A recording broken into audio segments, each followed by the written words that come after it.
ce qu'on peut retenir à la suite de l'audience que nous venons de tenir avec le juge d'instruction,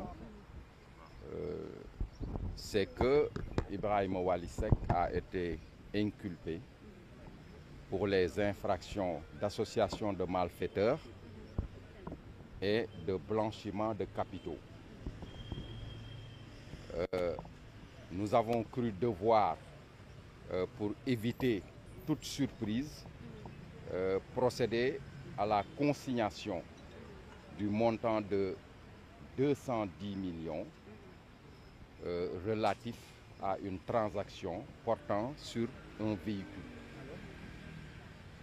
Alors, à la suite de ça, le juge d'instruction lui a accordé la liberté provisoire.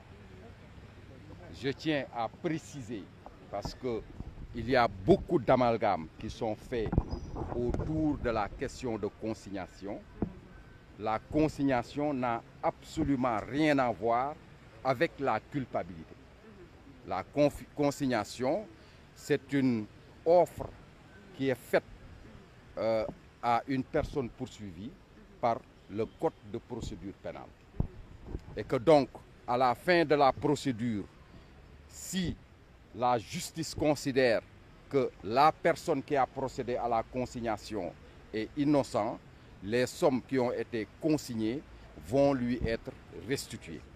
Donc il faut arrêter de faire cet amalgame en considérant qu'une personne qui consigne fait un aveu de culpabilité. Donc globalement, c'est ce qu'on peut retenir à la suite de cette audience. Ibrahima Wally Seck est totalement libre de ses mouvements et maintenant la procédure d'instruction va continuer jusqu'à son terme. Il est fort possible qu'en cours d'instruction, un non-lieu lui sera accordé dans la mesure où la transaction portant sur ce véhicule ne rend compte d'aucune des infractions pour lesquelles il a comparu devant le juge d'instruction. Et la somme des 5 milliards, est-ce que vous pouvez apporter des exemples? Comment? Ça n'a pas de rapport. Ça n'a aucun rapport. Le seul fait qui concerne Wally Seck est le fait relatif à cette transaction portant sur le véhicule. C'est le seul fait pour lequel il a comparu devant le juge d'instruction.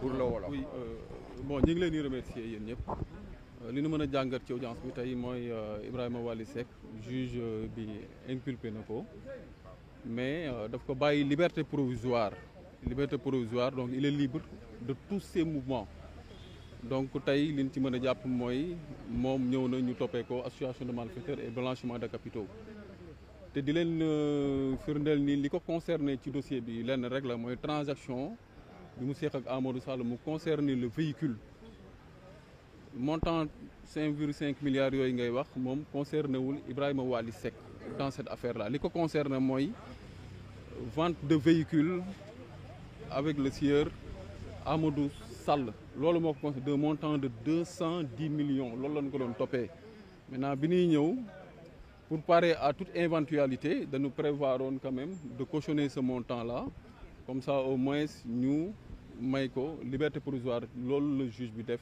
tey donc tey jàpp leen ni moom il est libre quand même de ses mouvements donc au cours de l'audition au cours de l'instruction maintenant bu fekkee ni juge bi constaté ni moom li ñu koy toppee dara amu ci montant boobu ñu cautionné obligatoirement on va demander la restitution dinañ ko delloo di fàttali tamit cautionnement bokkul ak remboursement cautionnement garantie la booy teg remboursement koo xam ni nii nangu na lim def moom moo koy def Wally Seck encore une fois nanguwul li ñu koy toppee daf ko weddi parce que jaay sa oto amul benn infraction pénale bu ci am donc ngeen jàpp ni donc moom dafa cautionné garantie la au cours de l'instruction bu fekkee ni juge bi dem na ba considérer ni kii kat li ñu koy toppee amul dina ko dool delloo sa montant la te ñun yaakaar na ni Wally Seck dans ce dossier là amul benn infraction bu mu def te kenn mënu ko ci condamner donc loolu la ñuy retenir dans ce dossier là je vous remercie. Voilà donc leer na.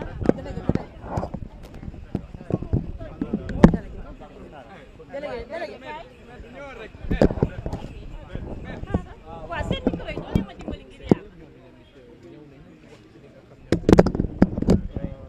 alors dégg ngeen kàddu yi nga xamante ne nañ